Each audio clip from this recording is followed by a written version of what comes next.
오늘 주신 하나님 말씀 요한복음 21장 1절부터 14절까지 말씀입니다. 요한복음 21장 1절부터 14절까지 기록된 하나님 말씀을 제가 받들어 읽습니다. 그 후에 예수께서 디베랴 호수에서 또 제자들에게 자기를 나타내셨으니 나타내신 일은 이러하니라. 시몬 베드로와 디두모라 하는 도마와 갈릴리 가나 사람 나다나엘과 세베대의 아들들과 또 다른 제자 둘이 함께 있더니 시몬 베드로가 나는 물고기 잡으러 가노라 하니 그들이 우리도 함께 가겠다 하고 나가서 배에 올랐으나 그날 밤에 아무것도 잡지 못하였더니 날이 새어갈 때에 예수께서 바닷가에 서셨으나 제자들이 예수이신 줄 알지 못하는지라. 예수께서 이르시되 얘들아 너희에게 고기가 있느냐? 대답하되 없나이다. 이르시되 그물을 배 오른편에 던지라 그리하면 잡으리라 하시니 이에 던졌더니 물고기가 많아 그물을 들 수 없더라. 예수께서 사랑하시는 그 제자가 베드로에게 이르되 주님이시라 하니 시몬 베드로가 벗고 있다가 주님이라 하는 말을 듣고 겉옷을 두른 후에 바다로 뛰어 내리더라. 다른 제자들은 육지에서 거리가 불과 한 50칸쯤 되므로 작은 배를 타고 물고기 든 그물을 끌고 와서 육지에 올라보니 숯불이 있는데 그 위에 생선이 놓였고 떡도 있더라. 예수께서 이르시되 지금 잡은 생선을 좀 가져오라 하시니 시몬 베드로가 올라가서 그물을 육지에 끌어올리니 가득히 찬 큰 물고기가 153마리라. 이같이 많으나 그물이 찢어지지 아니하였더라. 예수께서 이르시되 와서 조반을 먹으라 하시니 제자들이 주님이신 줄 아는 고로 당신이 누구냐 감히 묻는 자가 없더라. 예수께서 가셔서 떡을 가져다가 그들에게 주시고 생선도 그와 같이 하시니라. 이것은 예수께서 죽은 자 가운데서 살아나신 후에 세 번째로 제자들에게 나타나신 것이라. 아멘. 부활은 소망입니다. 그렇습니다. 우리 모두는 부활의 소망으로 사는 이들입니다. 살아가면서 삶이 참 만만치 않다 하는 생각 자주 하게 될 것입니다. 역사의 경랑 속에서 한 사람 정말 의미 없이 희생되어질 수 있는 그것에 대해서 아무도 기억하지 않는 가운데 혼자 일어나기는 너무 힘겨운 그런 삶을 우리가 살고 있습니다. 내일이 4월 16일 세월호 4주기입니다. 세월호를 생각하면 아직까지도 가슴에서 슬픈 뜨거운 눈물이 솟구치는 것 느끼게 됩니다. 무엇으로 그 죽음에 대한 보상을 할 수 있겠습니까? 진상을 조사한다고 하는 것 물론 거쳐야 될 과정이긴 하겠지만 그럼에도 그렇다고 해서 그 죽음이 보상받을 수는 없을 것입니다. 그럼에도 예수 부활의 그 소망은 모든 이해할 수 없는 역경과 환난, 그 슬픔 가운데 그것을 딛고 일어나게 하는 힘이 됩니다. 죽음과 저주의 모든 고리를 끊으시고 우리로 영원히 살게 하신 예수 부활, 그것은 우리 모두의 인류의 궁극적인 소망이 됩니다. 부활 이후의 삶을 사는 우리들 그 소망으로 다시 체험받는 이 시간 될 수 있기를 소원합니다. 부활 이후 에피소드를 우리가 하나하나 점검하고 있습니다. 부활절 안식 후 첫날 제자들 가운데 찾아오신 예수님, 그리고 또 그곳에 함께 있지 않았던 도마를 위해서 일주일 후에 또 찾아오신 예수님, 이제 갈릴리 바닷가에서 고기를 잡는 제자들에게 다시 찾아오십니다. 요한복음은 21장으로 되어 있는데 보면 그 요한복음을 기록한 목적을 20장 30절과 31절에 이미 기록해 놓고 있습니다. 예수께서 제자들 앞에서 이 책에 기록되지 아니한 다른 표적도 많이 행하였으나 오직 이것을 기록함은 너희로 예수께서 하나님의 아들 그리스도이심을 믿게 하려 함이요 또 너희로 믿고 그 아들을 힘입어 생명을 얻게 하려 함이니라. 요한복음이 기록된 목적, 이미 공관복음이라고 일컬어지는 마태, 마가, 누가복음이 존재하고 있었습니다. 이 복음서들이 기록된 그 시점이 60년대에서 70년대 그 사이에 마태, 마가, 누가복음이 기록되었고, 그 교회 공동체는 이제 주님의 행적을 기록한 복음서를 가지고 주님 행하신 일들을 기억하면서 예배하고 있었습니다. 그런데 요한복음서는 그로부터 30년가량 지난 100년경에 요한복음서가 기록되어집니다. 제4복음서로서 요한복음을 사도 요한이 다시 기록했던 그 이유가 무엇이냐? 너희로 예수께서 하나님의 아들 그리스도이심을 믿게 하려 함이요, 또 너희로 믿고 그 이름을 힘입어 생명을 얻게 하려 함이니라. 아멘. 그것이 요한복음을 다시 기록한 이유고, 그 두 가지 목적에 부합한 것들만 예수님의 말씀과 기적을 다시 추려서 요한복음을 기록한 것입니다. 그 목적까지 다 밝혔으면 요한복음은 끝나야 됩니다. 거기까지가 결론인데, 그런데 다시 21장이 시작되고 있습니다. 21장 부록과 같이 빠뜨려서 안 되는 것을, 가장 소중한 것 다시 붙여놓은 것이 21장이라 볼 수 있을 텐데, 21장에서 21장을 기록한 그 이유를 찾아볼 수 있는데, 그것은 바로 제자들을 끝까지 포기하지 아니하시고 사랑으로 찾아오시고 격려하시고 사명으로 세우시는 바로 예수님 모습을 담고 있습니다. 칭찬은 고래도 춤추게 한다 하는 책이 있습니다. 그 책을 쓰게 된 이유에 대해서 그 저자가 고래 쇼에 갔는데 돌고래가 쇼를 하는 것이 아니라 범고래가 쇼를 하는 것을 봅니다. 오래전에 제가 다큐멘터리 한 편을 봤는데, 그 범고래의 생태를 촬영한 것인데, 바다의 포식자라고 일컬어질 만큼, 상어와는 비교할 수 없을 만큼 포악한 성격을 가진 것이 범고래입니다. 보기에는 하얀 줄무늬가 있어서 멋있게 보이는데, 이 범고래가 예를 들어 돌고래를 잡아먹으면 그냥 가서 잡아먹는 게 아니라 그 먹잇감을 빙빙 돌면서 혼을 쏙 빼놓고, 여러분 얼마나 겁나겠어요. 그냥 콱 잡아먹히면, 그냥 잡아먹힐 때는 아프겠지만 금방 죽으면 그냥 끝나는데, 근데 자기를 잡아먹으려고 하는 범고래가 돌고래 주위를 뺑뺑 도는 동안 이 돌고래는 완전히 공포에 질리는 겁니다. 그래 놓고는 다시 범고래가 물속으로 깊이 들어가서 부상을 하면서 이 돌고래를 머리로 받아서 공중으로 띄워놓습니다. 바다를 헤엄치던 돌고래가 하늘을 날면 행복할까요? 얼마나 겁에 질리겠어요? 그렇게 공중으로 한참 날려 올렸다가 그 돌고래가 떨어지면 범고래 한 마리가 꼬리로 떨어지는 돌고래를 탁 칩니다. 그러면 저쪽에 있던 범고래가 또 꼬리로 탁 칩니다. 완전히 갖고 노는 거예요. 그리고는 잡아먹습니다. 성질이 못돼도 아주 못된 그런 포악한 범고래인데, 그것이 조련사의 손짓 하나하나에 의해서 아주 순한 양처럼 싹싹 움직이더라는 거죠. 그러니까 신기해서 물어보는 겁니다. 어떻게 범고래를 조련할 수 있었느냐? 답은 칭찬과 격려라는 것이죠. 실수할 때 격려하고 잘했을 때 칭찬해 줄 때 그 포악한 그 범고래도 춤을 출 수 있다는 얘기입니다. 여러분, 요한복음 21장에서 예수님 지금 시리에 빠져 있는, 갈 바 모르고 방황하고 있는, 제자로서의 본분이 무엇인지조차도 잃어버리고 있는 그 제자들을 주님이 찾아오셔서 격려해 주십니다. 여러분, 칭찬과 격려 둘 다 필요한데, 목사로서 살아가면서 무엇이 더 필요할까 생각해 보면요, 칭찬보다는 격려더라고요. 칭찬은 잘했을 때만 할 수 있는 것인데, 격려는 실패했을 때도 실수했을 때도 할 수 있는 것이 격려입니다. 여러분, 부활하신 주님 또 제자를 찾아오신 이유는 격려하시기 위해서입니다. 이 세상 살아가는 우리 완전할 수 없습니다. 언제나 아쉬움이 있고 언제나 실수가 있고 또 때로 실패하기도 합니다.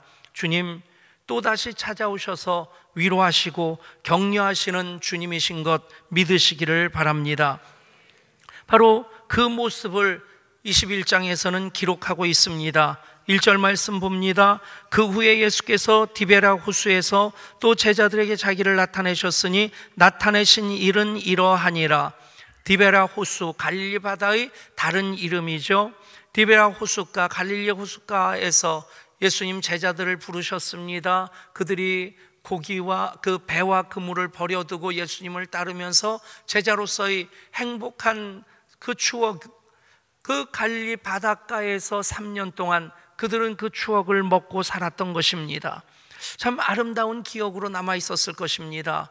그것 때문에 예수님 다시 디베랴 호숫가로 제자들을 만나러 오신 것 아닌가.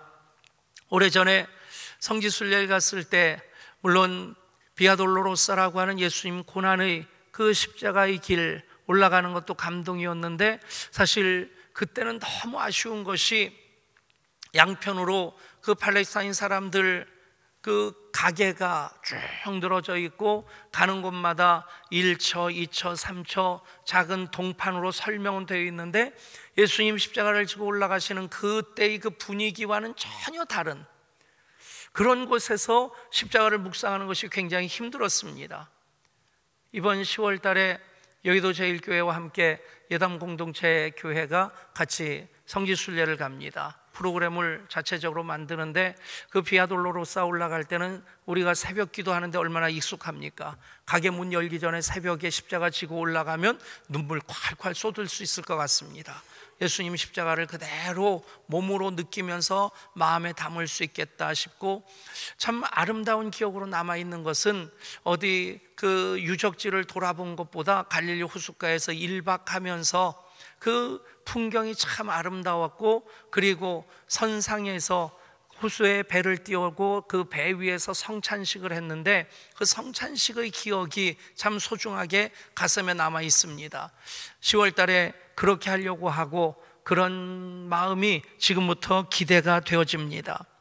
갈릴리 호숫가에서 풍랑에 시달리던 그 제자들을 구해주시고 바다 위를 걸어오시고 또 그곳에서 천국 복음을 선포하시고 오병이어의 기적도 행하시고 다 그 갈릴리 호숫가 그 인근 마을에서 되었던 그곳입니다. 그런데 여러분, 그곳에 모인 제자들, 이미 부활하신 예수님 2번이나 만났던 제자들인데 그 모습은 예수님이 기대하시는 그 모습과 사뭇 다른 모습이었습니다. 2절 말씀 봅니다. 시몬 베드로와 디도모라 하는 도마와 갈릴 가나 사람 나다나엘과 세베대의 아들들과 또 다른 제자 둘이 함께 있더니, 7명의 제자 이름이 쭉 언급이 되어지는데, 재밌는 것은 보통 제자들 12제자 명단이 기록될 때 보면 베드레, 안드레, 야고보, 요한 순입니다.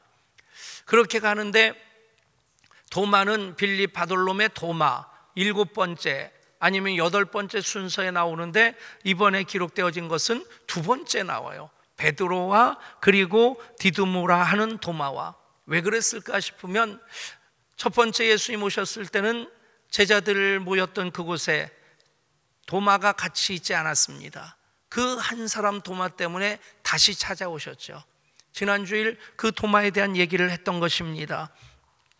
그래서 다시 주님께서 그렇게 찾아와 주시면서 배려해 주셨던 그 도마에 대한 존중의 마음으로 사도 요한이 2번째 그 이름을 기록하지 아니하였나.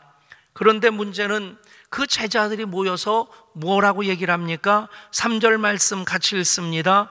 시몬 베드로가 나는 물고기 잡으러 가노라 하니 그들이 우리도 함께 가겠다 하고 나가서 배에 올랐으나 그날 밤에 아무것도 잡지 못하였더니. 아멘. 어떤 장면입니까? 제자들이 이미 부활하신 예수님을 2번이나 만난 제자들이 모여 있습니다. 그런데 그들이 사명을 향해 나아가고자 결단하는 것이 아니라 베드로가 먼저 나는 물고기 잡으러 가노라 하니 다른 제자들도 우리도 같이 가자 하고 따라 나서는, 여러분, 예수님이 십자가에서 돌아가실 때는 그들이 큰 충격을 받고 실망감으로 뿔뿔이 흩어졌던 그 모습을 이해할 수 있을 것입니다. 얼마나 충격이 컸으면 그랬을까? 사람이 너무 큰 충격을 받으면 그 얼이 빠진다고 하지 않습니까? 혼이 나간다고 하지 않습니까? 그냥 사람 생긴 건 멀쩡한데 그 생각 하나도 제대로 추스릴 수 없는 그런 상태가 된다는 것입니다. 그런데 부활하신 예수님을 두 번이나 만난 다음에 이런 모습이라고 하는 것 참 이해하기 어렵습니다. 왜 그럴까? 이 말씀 속에서 몇 가지를 찾아본다면 첫 번째, 사람은 과거로 회개하고자 하는 속성이 있다는 거예요. 금요일 저녁부터 어제 새벽까지 알파 37기 성령 수양회를 했습니다. 37기까지 오면서 가장 뜨겁게 기도했던 것 같아요. 얼마나 다들 열심히 기도하시는지. 또 저도 4번 토크하죠. 2번 기도회 인도하죠. 그리고 밤새는 게 예전 같진 않더라고요. 정말 저도 모든 것을 다 쏟아붓는 담임 목사로서 그런 어떤 애정과 책임감 가지고 알파 성령 수양회를 나름대로 열심으로 인도를 합니다. 어제 아침에 일어났는데 목소리가 안 나와요. 내일도 목소리 안 나오면 어떡하지? 하루 종일 걸걸해가지고, 글쎄요, 뭐 목사는 걸걸한 목소리로 설교하면 여러분 더 은혜 많이 받아주시겠죠? 아멘. 뭐 그 정도 나와가지고, 예, 제 나름대로 몇 번의 위기가 있었는데 그래도 그 고백 가지고 지금까지 살고 있습니다. 목소리 나오면 설교하고 사역하고, 목소리 안 나오면 쉬거나 은퇴를 하면 된다. 은퇴할 때쯤에 목소리 나오면 그냥 할까요? 이래저래 여러분 반응은 뭐 별로 기대할 게 안 되는 것 같습니다. 사실 사람이 그렇습니다. 그렇게 정말 알파 10주 지나면서 많은 사역자들이 섬기고, 교역자들도 또 담임 목사도 성령 수양에 꼬박 밤새면서 인도하는 것 참 쉽지 않은데, 또 알파만입니까? 인카운터 수양회도 그렇고 예담동산도 그렇고 우리 교회 사역들이 굉장한 에너지를 필요로 하는 사역들입니다. 그런 거 안 하고 성경 공부만 하면 제일 쉬울 것 같아요. 성경 공부만 하면 뭐 그냥 아는 거 가르쳐 주면 되니까. 근데 이 예담동산도 그렇고 인카운터도 그렇고 그 알파도 그렇고 그냥 혼신의 힘을 다 쏟아 부어야 됩니다. 그때 보면 다 은혜 받은 것 같아요. 근데 얼마 지나고 보면 예배도 안 나와요. 여러분, 그럴 때 어떤 때는 서늘한 바람이 싹 스쳐 지나갑니다. 저 인간을 위해 내가 그렇게 했었던가. 여러분, 인카운터 하면서 하나님 임재를 경험했다고 그렇게 감격스러워하고 눈물을 흘리고 예담동산 하면서 천국을 경험했다고 하는데, 여러분, 그냥 지금까지 목회하면서 나름대로의 결론 하나는, 사람은 믿을 대상이 아니고 사랑해줘야 될 대상입니다. 아멘. 여러분, 믿었다가는 많이 실망하게 됩니다. 믿는 도끼에 발등 찍히면 많이 아픕니다. 믿지 않는 도끼에 지키는 것보다 더 아플 것 같아요. 마음까지 아프니까. 여러분, 제자들도 마찬가지입니다. 이미 3년 제자의 삶을 살았고 부활하신 예수님을 2번이나 만났음에도 예수님, 그들이 여전히 부족한 존재라는 것, 위로와 격려가 여전히 필요한 존재라는 것을 아시기에, 글쎄요, 제 입장에서 예수님처럼 그런 제자들을 만났다면 근데 한 대 올려 붙였을 것 같아요. 한 대 올려 붙이는 것까지는 정신 못 차릴 것 같으면 다다다닥 쳐가지고 자식 정신 차려! 목회하면서 이거 한번 해보고 싶은데. 여러분, 그러면 속이라도 시원할 것 같은데 예수님, 그들의 약함을 아십니다.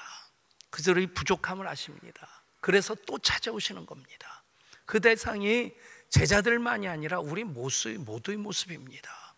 목사된 지 30년이 된 저도 때때로 그런 모습으로 주님 보실 때 혀를 끌끌 차는 그런 모습으로 주님께 보여질 때 있다는 것이 솔직한 고백입니다. 여전히 사람은 부족한 존재라고 하는 것이고, 그리고 그 가운데서 지도자의 역할이 참 중요하다는 겁니다. 베드로가, 자 형제 여러분, 부활하신 예수님이 2번이나 우리를 찾아오셨습니다. 우리 정신 바짝 차립시다. 예수님이 2번이나 우리를 찾아오신 이유가 무엇이겠습니까? 자, 이제 우리는 사명을 향해 나갑시다. 예수님과 함께 죽으러 갑시다. 그래야 되는 거 아닙니까?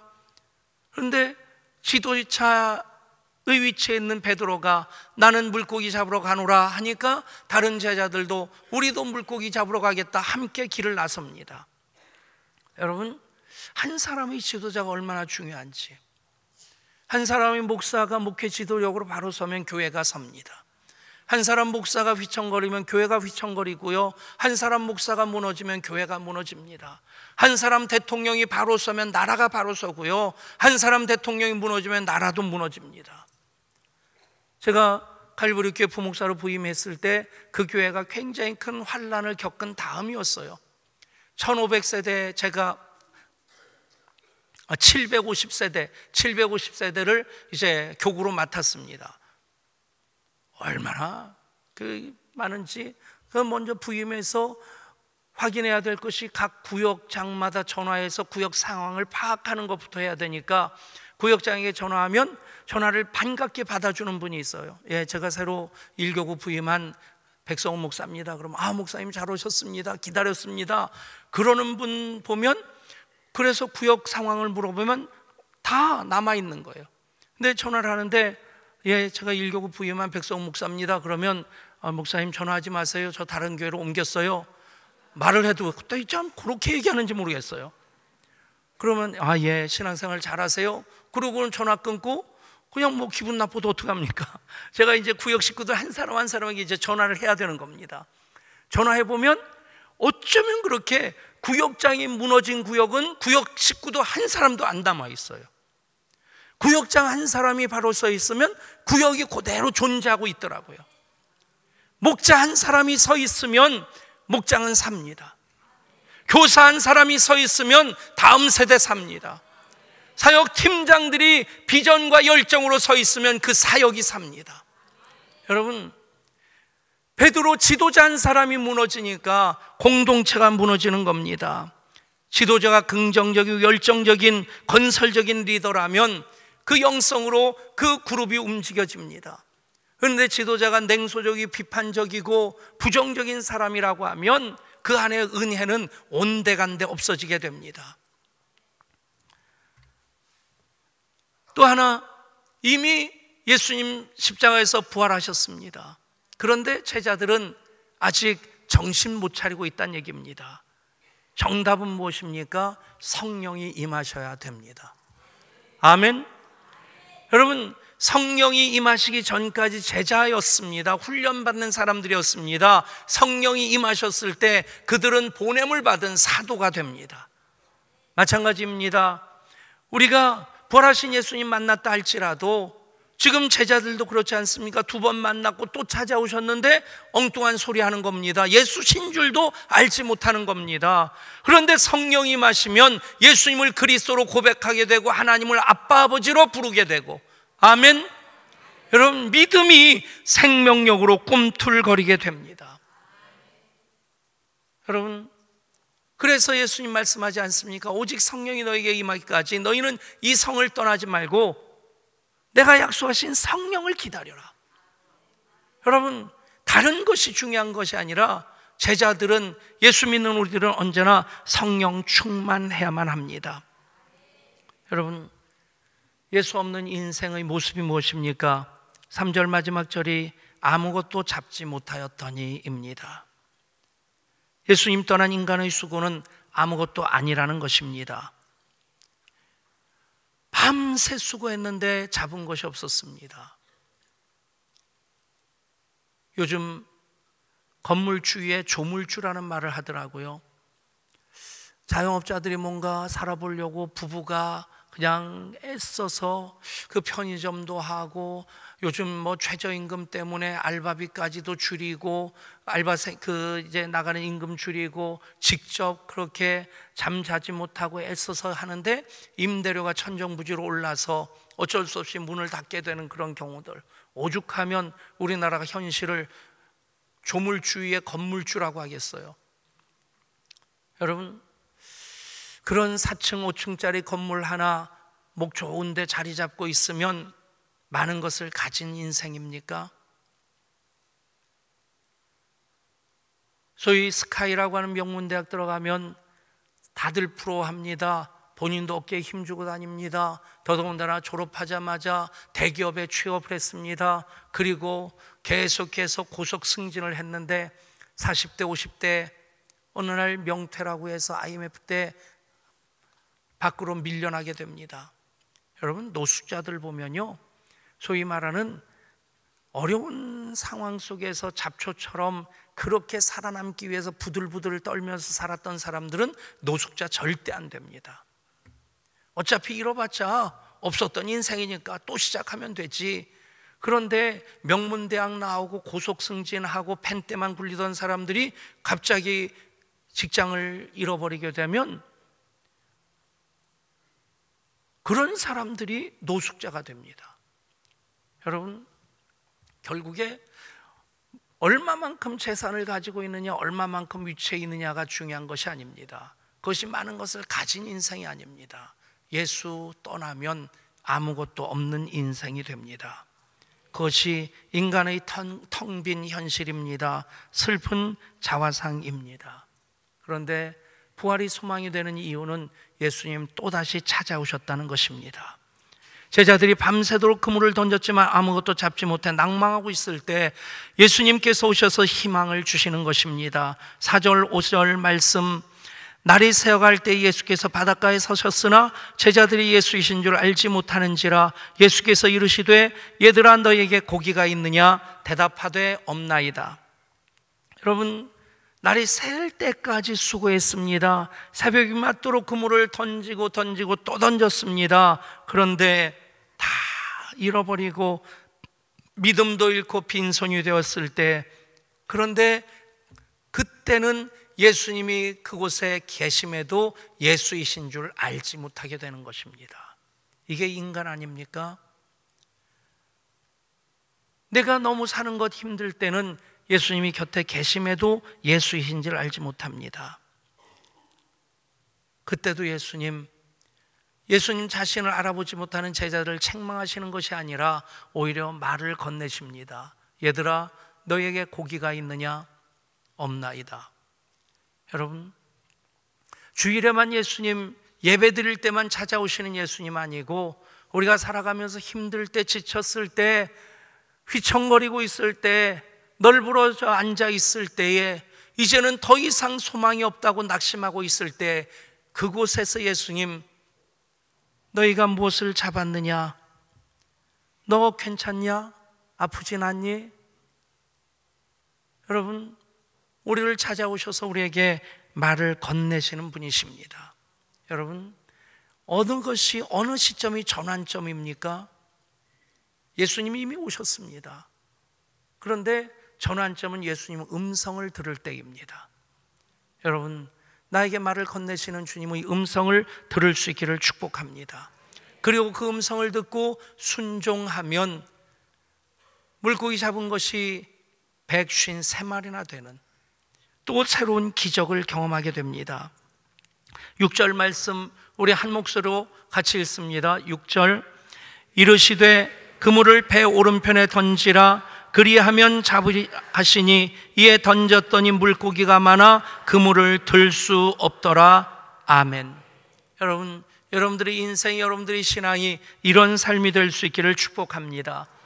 예수께서 계신 것을 알지 못하는데 너무 그렇게 삶이 힘들어서 밤새 수고했는데 잡은 것이 하나도 없어서 허전하고 그 텅 빈 그물 움켜잡고 그렇게 그 가슴의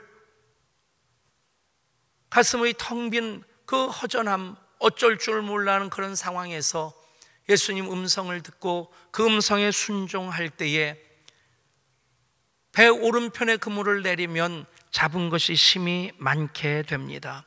여러분, 예수님을 만나면 눈이 뜨입니다. 7절 말씀입니다. 예수께서 사랑하시는 그 제자가 베드로에게 이르되 주님이시라 하니 시몬 베드로가 벗고 있다가 주님이라는 말을 듣고 겉옷을 두른 후에 바다로 뛰어내리더라. 여러분, 베드로는 그 성격대로 옷을 걸치고 그냥 바다로 뛰어내립니다. 한 50칸쯤 되더라. 한 20m 정도입니다. 다른 제자들은 작은 배를 끌고 와서 그 배를 타고 예수님에게 나옵니다. 어떤 모습이든 주님이신 줄을 깨달았으면 주님께로 다가서야만 합니다.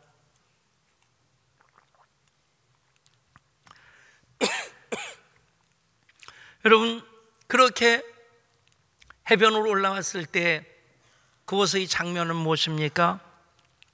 이미 예수님 숯불을 피워놓으시고 그 위에 생선과 떡을 올려놓고 실에 빠진 제자들을 기다리고 계셨습니다. 8절 9절 말씀 읽습니다. 다른 제자들은 육지에서 거리가 불과 한 50칸쯤 되므로 작은 배를 타고 물고기 든 그물을 끌고 와서 육지에 올라보니 숯불이 있는데 그 위에 생선이 놓였고 떡도 있더라. 저는 이 말씀을 보면서 그 생각을 해봅니다. 예수님이 참 오랫동안 준비해 놓으셨구나. 지금처럼 편의점 가서 숯을 사다가 숯을 피워 놓으신 것이 아닐 겁니다. 모닥불 피워서 연기 나는 거 다 지나가게 하시고 그 숯 위에 생선을 떡을 올려놓을 때 여기에 그 지저분한 것들 묻지 않도록 그렇게 오랫동안 기다리시고 준비하셔서 제자들을 맞아주시는 것입니다. 여러분, 우리 주님은 우리 한 사람 한 사람 필요를 아십니다. 형편을 아십니다. 춥고 배고픈 사람들에게 먼저 떡과 생선을 구워주시는 주님이심을 믿으시기를 바랍니다. 주님과 식탁 한 번 함께 함으로 제자들은 살아납니다. 먹은 떡이 귀하겠습니까? 생선이 특별한 것이겠습니까? 그냥 갈릴리 호수에서 일상적으로 잡히는 생선이고 그들이 먹는 떡이 그렇게 좋은 떡 분명 아니었음에도 불구하고 예수님과 함께 식사할 때 그들은 한 끼 식사로 회복될 수 있었습니다. 세계적인 경영학자이면서 투자자인 워렌 버핏이 한 끼 점심 식사할 때 그 티켓을 파는데 그것을 경매가로 사는 사람들 최고 비싸게 샀을 때가 260만 불, 우리 돈으로 30억 원입니다. 여러분, 30억 원 내고 뭐 굳이 그럽니까? 서점에 가면 워렌 버핏과 함께한 점심 식사라는 책이 있습니다. 그거 보시면 30억 원 안 내도 그냥 무슨 얘기 하는가 거기 다 나와 있습니다. 워렌 버핏은 그렇게 이제 뭐 최고가가 30억 원이고 어떤 때는 5억 원에도 팔리고 뭐 8억 원에도 팔리고 그랬다고 하더라고요. 그걸 자선단체에 또 기증을 합니다. 어쨌든 워렌 버핏과 함께한 점심 식사, 그 책에 보면 하버드 대학원 입학 실패기라든가 코카콜라나 질레트에 투자한 이야기 등등 해주면서 인생 철학을 6가지를 얘기하는데 첫 번째는 자신을 행운아로 생각하라, 두 번째 정말로 사랑하는 일을 하라, 현명한 동료들을 사귀어라, 스스로 판단하고 인내하라, 이미 이루어졌다고 믿어라, 베풀며 검소하게 살아라. 이게 6가지 철학이에요. 다 우리 그렇게 살고 있지 않습니까? 아멘. 전 읽으면서 이거 내 얘기인데 옷이 조금 비싼 건데 여러분, 미국 전 대통령 부시가 정치자금을 그렇게 모금했다고 해요. 그 정치연금 1억 원을 내면 백악관으로 초청해서 백악관에서 하룻밤 자게 하고 그 다음날 아침을 대통령하고 식사를 같이 하도록 해준답니다. 그 1억 원 내고 그렇게 대통령하고 아침 식사 한 끼 하려고 백악관에서 한번 자보려고 줄을 서 있었다고 그래요. 여러분, 이 예배가 주님과 함께하는 식탁인 것을 믿으시길 바랍니다. 주일날 교회에서 식사할 때도 그렇고 또 주중에도 우리 교회 권사회에서 참 애써서 식탁을 준비합니다. 요즘 들어서 제가 식당에서 봉사하는 권사님들한테 고맙다고 잘 먹었다고 얼마나 부지런히 얘기하는지 모르겠습니다. 여러분들도 그렇게 하시면 권사님들이 고생하면서도 보람 가지고 기쁨으로 할 수 있으라 생각합니다. 아멘. 여러분, 정말 중요한 것은 예수님과 함께 식사를 한다는 것입니다. 예수님이 준비하신 그 식탁, 예수님 말씀에 순종하고 그래서 예수님과 식탁을 함께 할 때 그들은 회복되게 됩니다. 부활의 소망으로 살아갈 수 있게 됩니다. 그리고 여기서 또 하나 중요한 것 하나를 발견한다면 그 물고기가 153마리였다는 것입니다. 153, 옛날 우리 집 전화번호가 0153이었는데 여러분, 우리에게 익숙한 153이 무엇입니까? 모나미 153. 모나미, 나의 친구라고 하는 불어인데, 송삼석 회장이 회사가 망하게 된 겁니다. 부도 위기에서 기도원에 올라갔어요. 기도하는 중에 세 가지를 하나님 앞에 회개를 합니다. 성수주의를 안 한 것, 11조 떼먹은 것, 새벽 기도 안 한 것, 그리고 세 가지를 하나님과 약속하고, 하나님 반드시 이렇게 살겠습니다. 그리고는 내려와서 성경 읽는데 이 말씀이 눈에 딱 들어온 겁니다. 그래서 그 당시에 개발하고 있던 볼펜 이름을 153이라고 붙인 거예요. 그 복이 어떻게 임했느냐면 153 볼펜을 만든 때가 1963년이라고 그래요. 몇 년 전에 50주년이 되었는데 모나미 볼펜을 만들면서 50억 자루가 팔리기를 기도했답니다. 근데 4년 전에 50주년 때까지 볼펜이 36억 자루가 팔렸대요. 지구를 12바퀴 돌 수 있는 숫자랍니다.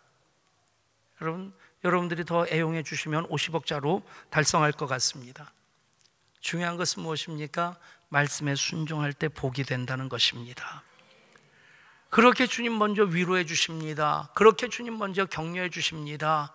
생선을 구워 놓으시고 떡을 구워 놓으시고, 그 밤새 추위에 떨었던 제자들 그 숯불을 피워 놓으시고 몸을 녹여 주십니다. 이 위로와 격려 다음에 사명입니다. 사명에 대한 말씀은 다음 주에 드리려고 합니다. 오늘 말씀을 통해서, 오늘 예배를 통해서 사랑하는 여러분, 또다시 찾아오신 주님 만나시기를 축복합니다. 주님 들려주시는 음성 듣고 우리가 위로받고 격려받으면 그 다음에 사명 붙잡고 나갈 수 있게 됩니다. 그렇습니다. 부활은 또 다른 소망, 완전한 소망입니다. 하나님, 부활절 세 번째 주일 또다시 찾아오시는 주님을 만납니다. 삶에 지쳐 있을 때 주님이신 줄도 알지 못했지만 그 말씀에 순종할 때 우리는 물고기를 153마리 잡는 복도 받게 되고, 주님 차려주시는 그 식탁에 참여함으로 또다시 힘을 얻어 사명을 향해 나갈 수 있게 됩니다. 오늘 예배가 주님과 함께하는 식탁이 되게 하여 주시고, 오늘 예배를 통해 위로하시고 격려하시는 주님 만날 때 또다시 일어서는 우리들 되게 하여 주옵소서. 우리 주 예수 그리스도 이름으로 간절히 기도드리옵나이다. 아멘.